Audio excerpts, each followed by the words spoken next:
Romance আর টান টান উত্তেজনা থ্রিলার ধর্মী ওয়েব ফিল্ম অন্ধকারের গান খুব শীঘ্রই প্রকাশ হতে চলেছে ওটিটি প্ল্যাটফর্মে।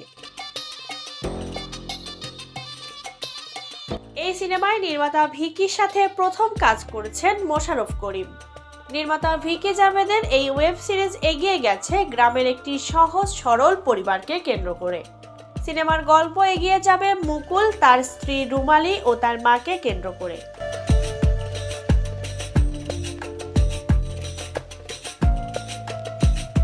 সিনেমায় দেখা যাবে শহরে কাজের খোঁজে এসে এক মেয়ের প্রেমে পড়ে যায় মুকুল। তারপর তাকে বিয়ে করার খেয়ালে মেতে থাকে। এতে করে গ্রামে থাকা পরিবারকে টাকা পাঠানোর পরিমাণ কমিয়ে দিতে শুরু করে মুকুল। মুকুল ধীরে ধীরে বাড়িতে আসাও বন্ধ করে দেন। স্বামীর এমন অবহেলায় একসময় রুমালিও জড়িয়ে পড়ে অনৈতিক কাজে। এদিকে প্রভাবশালী ইদ্রিস আলীর প্রলোভনের পাপের পথে পা বাড়ান মুকুল। শেষে তাদের কি পরিণতি হবে, এই গল্পই বলবে অন্ধকারের গান।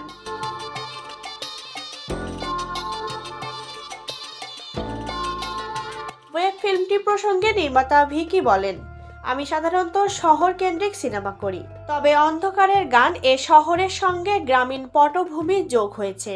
সম্পর্কের এই গল্পে পুরো সময়টাই থ্রিলার আর সাসপেন্স পাবেন দর্শক, তাই এ ওয়েব ফিল্মের ডার্ক লাভ স্টোরি বলা যায়। থ্রিলার ধর্মী ওয়েব ফিল্ম অন্ধকারের গান ওটিটি প্ল্যাটফর্ম বিঞ্জে মুক্তি পাবে। ওয়েব ফিল্মটি চলতি মাসের শেষ দিকে মুক্তি দেওয়ার পরিকল্পনা রয়েছে নির্মাতা ভিকি জাভেদের।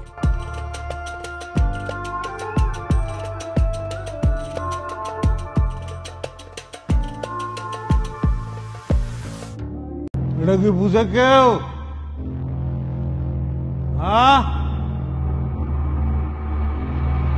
কেউ বুঝে এটা?